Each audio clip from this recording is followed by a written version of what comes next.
Hi friends, welcome to Somu competitive guidance. ఈరోజు వీడియోలో మనం చూసుకున్నట్లయితే కనుక టీఎస్పీఎస్సీ అదే రకంగా ప్రతి కాంపిటేటివ్ ఎగ్జామ్, అది ఏపీపీఎస్సీ కానీ యూపీఎస్సీ కానీ సెంట్రల్ కానీ స్టేట్ లెవెల్ కానీ ప్రతి కాంపిటేటివ్ ఎగ్జామ్కి ఉపయోగపడేటువంటి ది మోస్ట్ ఇంపార్టెంట్ టాపిక్ అయినటువంటి కరెంట్ అఫైర్స్ కంటెంట్తో మేము ముందుకు రావడం జరిగిందండి.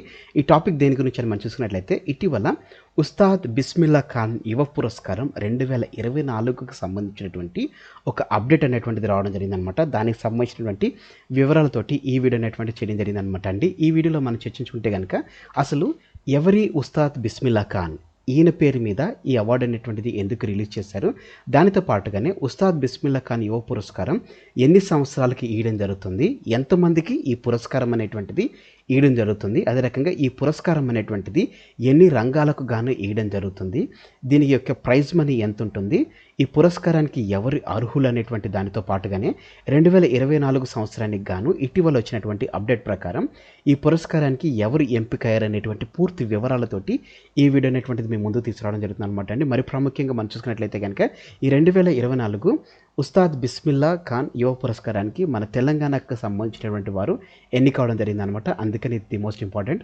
వివరాలకు మనం వెళ్ళినట్లయితే కనుక ఈ ఉస్తాద్ బిస్మిల్లా ఖాన్ సంబంధించినటువంటి వివరాలు మనం చూద్దాం అనమాట.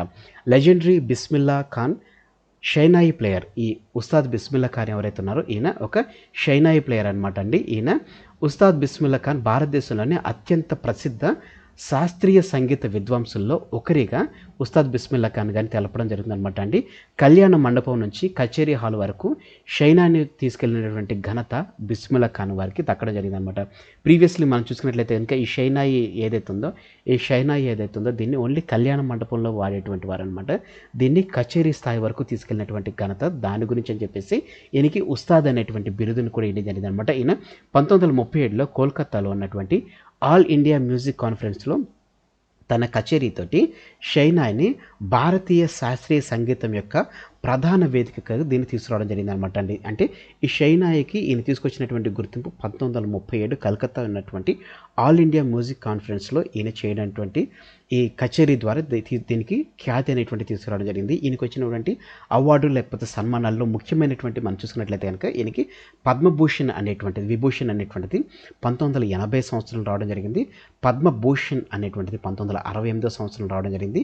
పద్మశ్రీ 1961లో, సంగీత నాటక అకాడమీ అవార్డు అనేటువంటిది 1956లో, 1956 నుంచి ఈయనకి 1980 వరకు ప్రతి పద్మ అవార్డు అనేటువంటిది రావడం జరిగింది. అదే రకంగా సంగీత నాటక అకాడమీ అనేటువంటిది అవార్డు కూడా రావడం జరిగింది అనమాట అండి. 2001లో ఉస్తాద్ బిస్మిల్లా ఖాన్ భారతదేశ అత్యున్నత గౌరవ పురస్కారమైనటువంటి భారతరత్న పొందినటువంటి 3వ శాస్త్రీయ సంగీత విద్వాంసుడిగా కూడా ఈయన ఎంపిక అవడం జరిగిందనమాట అండి. ఈయనకి పద్మకు సంబంధించినటువంటి అన్ని అవార్డ్స్, పద్మకు సంబంధించినటువంటి అది పద్మశ్రీ కానీ, పద్మభూషణ్ కానీ, పద్మవిభూషణ్ కానీ అన్ని అవార్డ్స్ అనేటువంటిది ఈయనకి రావడం జరుగుతుంది. అదే రకంగా మన భారతదేశం యొక్క అత్యున్నత గౌరవ పురస్కారం అనేటువంటిది భారతరత్న ఏదైతే ఉందో ఈ భారతరత్న కూడా ఈయన పొందుకోవడం జరిగింది. ఇలా భారతరత్న పొందుకున్నటువంటి సంగీత శాస్త్రీయ విద్వాంసుడు చూసినట్లయితే కనుక ఈయన 3వ వ్యక్తిగా ఉండడం జరిగిందనమాట అండి. ఉస్తాద్ బిస్మిల్లా ఖాన్ అవార్డు అనేటువంటిది ఎన్ని సంవత్సరాలు గాను ఇవ్వడం జరుగుతుంది, ఎంతమందికి ఇస్తారనేటువంటిది మనం చూద్దామన్నమాట అండి. ఈ ఉస్తాద్ బిస్మిల్లా ఖాన్ అనేటువంటిది ప్రతి ఏటా ఈ అవార్డు అనేటువంటిది ప్రదానం చేయడం జరుగుతుంది. సంవత్సరంలో మనం చూసుకున్నట్లయితే కనుక 33 మందికి ఈ అవార్డు అనేటువంటిది ఇవ్వడం జరుగుతుంది అనమాట. కేవలం 33 మందికి మాత్రమే ఈ అవార్డు అనేటువంటిది ప్రదానం చేయడం జరుగుతుంది అనమాట అండి. అయితే ఈ అవార్డు యువ పురస్కారం పొందుకోవడానికి చూసుకున్నట్లయితే కనుక ఏ సంవత్సరానికి అయితే ఇస్తున్నారో ఆ సంవత్సరానికి ఏప్రిల్ 1 నాటికి వాళ్ళ యొక్క సంవత్సరం 40 సంవత్సరాలు మించకూడదు అనమాట. ఇది గుర్తుపెట్టుకోండి అండి. ఈ యువ పురస్కారాన్ని పొందుకునేటువంటి వారు ఏప్రిల్ 1 నాటికి, అంటే అది ఏ సంవత్సరం కానీ, ఇప్పుడు మనం తీసుకున్నట్లయితే ఈ 2024 సంవత్సరం ఏప్రిల్ 1 గనక వారి యొక్క ఏజ్ అనేటువంటిది 40 సంవత్సరాల లోపు ఉంటే కనుక వారికి ఈ అవార్డుకి అర్హులు అవుతారు. లేకపోతే ఏప్రిల్ 1 నాటికి వారి యొక్క సంవత్సరం 40 సంవత్సరాల పైన ఎన్ని నెలలైనా కానీ, లేకపోతే 41 సంవత్సరాలైనా కానీ వారికి అవార్డు అనేటువంటిది ఇవ్వరు. 40 సంవత్సరాల లోపు ఉన్నటువంటి వారికి మాత్రమే ఈ అవార్డు అనేటువంటిది ఇస్తారు. ఇది మీరు గుర్తుపెట్టుకోండి. ప్రతి సంవత్సరం ఇస్తారు. 33 మందికి మాత్రమే ఇవ్వడం జరుగుతుంది. అయితే ఈ మన పురస్కారం ఏదైతే ఉందో, ఉస్తాద్ బిస్మిల్లా యువ పురస్కారం ఏదైతే ఉందో ఎన్ని రంగాలకు ఇస్తారని మనం చూసుకున్నట్లయితే కనుక మొత్తం 5 రంగాలకు ఈ అవార్డు అనేటువంటిది కేటాయించడం జరుగుతుంది అనమాట అండి. వాటి యొక్క విభాగాలు ఆ రంగాలు చూసుకున్నట్లయితే ఫస్ట్ సంగీతం, మ్యూజిక్, నెక్స్ట్ నృత్యం, డ్యాన్స్, థియేటర్, అదే రకంగా ఇతర సాంప్రదాయ, జానపద, గిరిజన నృత్యం, సంగీతం, థియేటర్ మరియు తోలుబొమ్మలాటలకు ఇవ్వడం జరుగుతుంది. అలాగనే పర్ఫార్మింగ్ ఆర్ట్స్లో సహకారం మరియు స్కాలర్షిప్లుగా కూడా ఈ అవార్డ్స్ అనేటువంటిది ఇవ్వడం జరుగుతుంది అనమాట అండి. ఈ రకంగా 5 రంగాల్లో వీటిని ఇవ్వడం జరుగుతుంది అనమాట అండి. ఒక్కొక్క రంగానికి సంబంధించి చూసుకున్నట్లయితే కనుక సంగీతం నుంచి యువ పురస్కారాల నుంచి మొత్తం 8 మందిని తీసుకోవడం జరుగుతుంది అనమాట అండి. యువ పురస్కారాల కేటగిరీలో హిందుస్థానీ సంగీతం, హిందుస్థానీ వాయిద్యం, కర్ణాటక గాత్రం, కర్ణాటక వాయిద్యం, అదే రకంగా సృజనాత్మకత, అదే రకంగా ప్రయోగాత్మక సంగీతం అనేటువంటిది తీసుకోవడం జరుగుతుంది అనమాట. ఈ సృజనాత్మకత, అదే రకంగా ప్రయోగాత్మక సంగీతం అనేటువంటిది 2014 మే 23 నుంచి దీన్ని యాడ్ చేయడం జరిగింది అనమాట అండి. డ్యాన్స్ యువ పురస్కారం 8 మందికి ఇవ్వడం జరుగుతుంది అనమాట. వారి యొక్క కేటగిరీ చూసుకున్నట్లయితే భరతనాట్యం, కథక్, కథకళి మణిపురి, కూచిపూడి ఒడిస్సీ, శాస్త్రీయ, అదే రకంగా మోహినియట్టం, చౌ, అలాగనే సృజనాత్మక, అదే రకంగా ప్రయోగాత్మక నృత్యానికి సంగీతం అనేటువంటి వాటి కేటగిరీలు ఇవ్వడం జరుగుతుంది అనమాట అండి. సృజనాత్మకత, ప్రయోగాత్మకత అనేటువంటిది 2014 మే 23 నుంచి దీన్ని యాడ్ చేయడం జరిగింది. నెక్స్ట్ థియేటర్ కేటగిరీలో చూసుకున్నట్లయితే కనుక యువ పురస్కారాలు సంఖ్య 8 ఇవ్వడం జరుగుతుంది అనమాట అండి. పురస్కారాల కేటగిరీలో చూసుకున్నట్లయితే కనుక నాటక రచన, దిశ, నటన, అలైడ్ థియేటర్ ఆర్ట్స్, అందులో lighting, scenic design, costumes, makeup మరియు థియేటర్ కోసం ఇచ్చినటువంటి సంగీతం అనేటువంటి తీసుకోవడం జరుగుతుంది. ఆ రకంగా థియేటర్ యొక్క ప్రధాన సాంప్రదాయాలు అనేటువంటి కేటగిరీలు గాను దీంట్లో ఈ 5 కేటగిరీలు గాను 8 అవార్డ్స్ అనేటువంటిది ఇవ్వడం జరుగుతుంది అనమాట. అలాగనే సాంప్రదాయ, జానపద, గిరిజన నృత్యం, సంగీతం, థియేటర్ మరియు తోలుబొమ్మలాటలు చూసుకున్నట్లయితే కనుక 8 అవార్డులు అనేటువంటిది ఇవ్వడం జరుగుతుంది. దీనికి సంబంధించి చూసుకున్నట్లయితే కనుక ఇతర సాంప్రదాయ, జానపద, గిరిజన, సంగీత, నృత్యం మరియు థియేటర్లో చూసుకున్నట్లయితే కనుక 2A, 2B, 2C కింద కవర్ చేయబడుతుంది. వీటిని కవర్ చేయబడదు. యువజన పురస్కారాల సంఖ్య దీనికి గాను 6 ఇవ్వడం జరుగుతుంది. అదే రకంగా తోలుబొమ్మలాట్ల, మైమ్, సాంప్రదాయ రూపాల, అనుబంధ కళలు, ఉదాహరణకు వాయిద్యాల తయారీ మరియు ముసుగుల తయారీ యువ పురస్కారాలు అనేటువంటిది 2 ఇవ్వడం జరుగుతుంది. ఈ రకంగా 6ని ఈ రకంగా డివైడ్ చేయడం జరిగింది అనమాట అండి. తోలుబొమ్మలాటకి 2, అదే రకంగా ఇతర సాంప్రదాయాలకి 6 మొత్తం.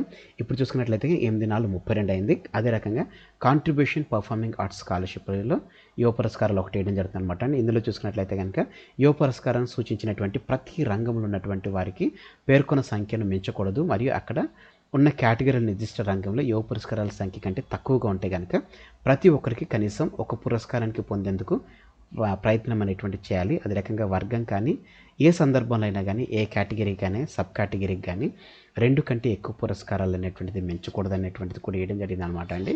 అదే రకంగా యువ పురస్కారానికి ఒక క్షేత్రం నుండి మరొక రంగానికి మళ్లించడం అనేటువంటిది అనుమతించబడదు అనేటువంటిది కూడా ఇందులో మనకి మెన్షన్ అనేటువంటిది చేయడం జరిగింది అనమాట అండి. నెక్స్ట్ ఈ ఉస్తాద్ బిస్మిల్లా ఖాన్ యువ పురస్కారానికి సంబంధించినటువంటి ప్రైజ్ మనీ మనం చూసుకున్నట్లయితే కనుక మొత్తం ప్రైజ్ మనీ అనేటువంటిది 25,000 రూపాయలు అనేటువంటిది ఇవ్వడం జరుగుతుంది. దీంతో పాటుగా చూసుకున్నట్లయితే కనుక అకాడమీ యొక్క ముద్ర అనేటువంటి దాంతో పాటుగానే దాని మీద చైర్మన్ ఉన్నటువంటి సంతకం వేయడం జరుగుతుంది అనమాట అండి. ప్రస్తుత చైర్మన్ చూసుకున్నట్లయితే డాక్టర్ సంధ్యా పురేచా గారు ఉస్తాద్ బిస్మిల్లా ఖాన్ లేకపోతే సంగీత అకాడమీకి సంబంధించినటువంటి చైర్మన్గా ఈమె వ్యవహరించడం జరుగుతుంది అనమాట అండి. ఈ ఉస్తాద్ బిస్మిల్లా ఖాన్ యువ పురస్కారానికి అర్హులు ఎవరని మనం చూసుకున్నట్లయితే కనుక ఉస్తాద్ బిస్మిల్లా ఖాన్ యువ పురస్కారానికి 40 సంవత్సరాల లోపు ఉన్నటువంటి భారతీయ పౌరులందరూ దీనికి అర్హులుగా ఉండడం జరుగుతుంది. మరణాంతరం ఈ పురస్కారం అనేటువంటిది ఇవ్వడం జరగదు. ఒకసారి పురస్కారాన్ని పొందిన వ్యక్తి మరే ఇతర ఫీల్డ్ కేటగిరీ కింద అదే పురస్కారానికి అర్హత అనేటువంటి వారు పొందరు. అదే రకంగా జనరల్ కౌన్సిల్ సభ్యులు యువ పురస్కార్ కోసం పరిగణించబడడానికి అర్హులు కారని చెప్పేసి కూడా ఇందులో మనకు మెన్షన్ చేయడం జరిగింది అనమాట అండి. అయితే ఇది ఇంపార్టెంట్ అనమాట అండి. 2024 ఉస్తాద్ బిస్మిల్లా ఖాన్ యువ పురస్కారం అనేటువంటిది మనకి మంగ్లీకి ఇవ్వడం జరిగింది అనమాట అండి. ఈమె చూసుకున్నట్లయితే ఈమె అసలు పేరు సత్యవతి రాథోడ్. ఈమె రంగస్థల పేరు చూసుకున్నట్లయితే కనుక మంగ్లీ అనమాట అండి. ఇలా మీరు గుర్తుపెట్టుకోండి. 2024 సంబంధించినటువంటి సత్యవతి రాథోడ్కి రావడం జరిగింది. ఈమె పేరు రంగస్థల పేరు వచ్చేసి మంగ్లీ అనమాట అండి. ఈమె గూటి అనంతపురం జిల్లాకి చెందినటువంటి వ్యక్తికి ఏమి ఉండడం జరిగింది. ఒక భారతీయ నేపథ్య గాయని, టెలివిజన్ వ్యాఖ్యాత మరియు నటిగా కూడా ఈమె రీటేక్. ఆమె సాంప్రదాయ బంజారా వస్త్రధారణ ప్రసిద్ధి చెందింది మరియు భారతదేశం మరియు విదేశాలలో పండుగ కార్యక్రమాల్లో తెలంగాణ పాటలు మరియు ప్రదర్శనలకు కూడా ఈమె ప్రసిద్ధి చెందడం జరిగిందనమాట అండి. సో 2024కు సంబంధించినటువంటి ఉస్తాద్ బిస్మిల్లా ఖాన్ యువ పురస్కారం అనేటువంటిది మంగ్లీకి రావడం జరిగిందనమాట అండి. ఈ మంగ్లీ అనేటువంటిది ఈమె యొక్క రంగస్థల పేరుగా ఉండడం జరిగింది. ఈమె యొక్క అసలు పేరు చూసుకున్నట్లయితే కనుక సత్యవతి రాథోడ్. సో ఫ్రెండ్స్, ఇదండి ఉస్తాద్ బిస్మిల్లా ఖాన్ 2024 యువ పురస్కారాలకు సంబంధించినటువంటి సత్యవతి రాథోడ్ లేకపోతే మంగ్లీకి వచ్చినటువంటి అవార్డుతో కూడినటువంటి video. Thanks for watching the video. ఇందులో కంటెంట్ అదే రకంగా నా ఎక్స్ప్రెషన్ అనేటువంటిది మీకు నచ్చినట్లయితే మీరు ఇంకా మన సోము కాంపిటేటివ్ గైడెన్స్ అనేటువంటి యూట్యూబ్ ఛానల్ మీరు సబ్స్క్రైబ్ చేసుకోకపోతే వెంటనే కింద సబ్స్క్రైబ్ అనే బటన్ ఉంటుంది. ఆ బటన్ మీరు క్లిక్ చేసిన వెంటనే మీకు పక్కన బెల్ ఐకాన్ పాప్ అవుతుంది. ఆ బెల్ ఐకాన్లో మీరు ఆల్ నోటిఫికేషన్ క్లిక్ చేసుకున్నట్లయితే ఎప్పటికప్పుడు లేటెస్ట్ అప్డేట్స్ అనేటువంటిది నోటిఫికేషన్ రూపంలో మీరు మీ డివైస్లో పొందుకోవడం జరుగుతుంది. ఈ వీడియో కనుక మీకు నచ్చినట్లయితే లైక్ చేయండి, కింద కామెంట్ సెక్షన్లో కామెంట్ చేయడం మర్చిపోకండి.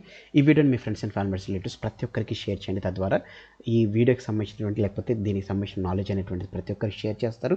అదే రకంగా ప్రస్తుతం జరుగుతున్నటువంటి టీఎస్పీఎస్సీ గ్రూప్స్ ఎగ్జామ్స్కి, అదే రకంగా డిఎస్సి టెట్, అదే రకంగా ఏపీఎస్సీ యూపీఎస్సీ ప్రతి కాంపిటేటివ్ ఎగ్జామ్కి ఈ టాపిక్ అనేటువంటిది ఎంతగానో ఉపయోగపడడం జరుగుతుంది. Thanks for watching the video. Have a nice day. Bye.